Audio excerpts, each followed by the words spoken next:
Welcome to first class tuition centre. This is Prakash. அனைவருக்கும் வணக்கம். இன்றைக்கி பார்க்க போகிற கிளாஸ் 10th சயின்ஸ். அதில் வேதியியல் பார்க்க போகிறோம். ஏற்கனவே இயற்பியல் நான் சொல்லியிருந்த இம்பார்ட்டன்ட் கொஷின். இன்றைக்கி கிளாஸில் வேதியியல் பார்க்க போகிறோம், கெமிஸ்ட்ரி. இதிலேருந்து உங்களுக்கு நிச்சயமாக 2 மார்க், 2 அல்லது 3 2 மார்க், அதே மாதிரி 2 4 மார்க்கு, ஒரு 7 மார்க், நிச்சயமாக ஒரு 20 மார்க் இந்த கொஷின் பேப்பர்லேருந்து நிச்சயமாக உங்களுக்கு வரதுக்கான வாய்ப்புகள் நிறைய இருக்குது. ஸோ உங்களுக்கு இந்த கிளாஸ் யூஸ்ஃபுல்லாக இருந்ததுன்னா மறக்காமல் ஃப்ரெண்ட்ஸ் கொஞ்சம் அப்படியே ஷேர் பண்ணுங்கள். அறிவியல், வேதியியல் முக்கிய வினாக்கள் 2 மற்றும் 4 மதிப்பெண் வினாக்கள்.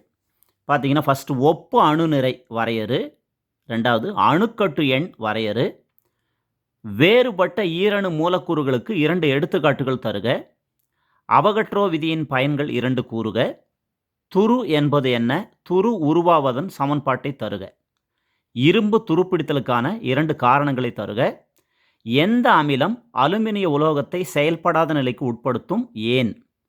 அடுத்தது உலோக கலவை என்றால் என்ன, உலோக கலவை உருவாவதற்கான காரணங்கள் யாவை, ரசக்கலவை என்றால் என்ன, எடுத்துக்காட்டு தருக, தாமிரத்தின் ஏதேனும் 2 பயன்களை தருக, கரைசல் வரையறு, கன அளவு சதவீதம் வரையறு, குளிர் பிரதேசங்களில் நீர்வாழ் உயிரினங்கள் அதிகமாக வாழ்கின்றன, ஏன், நீரேறிய உப்பு வரையறு, ஈரம் உறிஞ்சிகள் மற்றும் ஈரம் உறிஞ்சி கரைபவைகளை அடையாளம் காண்க.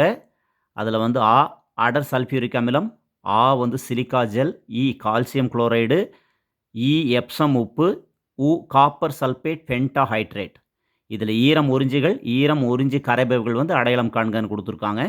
அடுத்து தெவிட்டிய கரைசல் குறிப்பு வரைக, கரைத்திறன் வரையறு, MgSO4 7H2O உப்பை வெளிப்படுத்தும் போது நிகழ்வது என்ன. அதாவது MgSO4 7H2O உப்பை வெளிப்படுத்தும் போது நிகழ்வது என்ன, வெப்பநிலையை உயர்த்தும் போது ஒரு வினையின் வேகம் அதிகரிக்கிறது, ஏன், சேர்க்கை அல்லது கூடுகை வினை வரையறு, வெப்ப உமிழ் சேர்க்கை வினைக்கு எடுத்துக்காட்டு தருக, நடுநிலையாக்கல் வினை வரையறு, இரட்டை இடப்பெயர்ச்சி வினை வரையறு, அன்றாட வாழ்வில் pH முக்கிய பங்கு 2 கூறுக, pHன் முக்கிய பங்கு 2 கூறுக, வெப்ப சிதைவு வினைகள் என்பவை யாவை, வேதி சமநிலை என்றால் என்ன, அதன் பண்புகள் யாவை, எளிய கீட்டோனின் பெயரையும் மூலக்கூறு வாய்ப்பாட்டையும் எழுதுக, டிட்டர்ஜென்ட்டுகள் எவ்வாறு நீரை மாசுபடுத்துகின்றன, இம்மாசுபாட்டை தவிர்க்கும் வழிமுறைகள் யாவை, ஆல்கஹாலில் கண்டறியும் சோதனைகள் வினையை கூறுக, எத்தனாலின் பயன்கள் 2 கூறுக. இந்த 31 கொஸ்டின்லேருந்து நிச்சயமாக ஒரு 3 2 மார்க், 3 4 மார்க், அல்லது 2 4 மார்க், 3 2 மார்க், அதாவது ஒரு 15-20 மார்க்குள்ளே நீங்கள் நிச்சயமாக இதிலிருந்து நீங்கள் எதிர்பார்க்கலாம். அடுத்தது வேறுபடுத்துக்க பார்க்குறப்ப உங்களுக்கு அணுக்கள் மற்றும் மூலக்கூறுகள் வேறுபாடு தருக, ஈரம் உறிஞ்சும் சேர்மங்கள், ஈரம் உறிஞ்சி கரையும் சேர்மங்கள், மீள்வினை மீளாவினை, செயற்கை வினை மற்றும் சிதைவு வினை, சோப்பு மற்றும் டிட்டர்ஜென்ட். இந்த 5 கொஸ்டின் ரொம்ப ரொம்ப இம்பார்ட்டன்ட், நல்லா படித்து வச்சுக்கோங்க.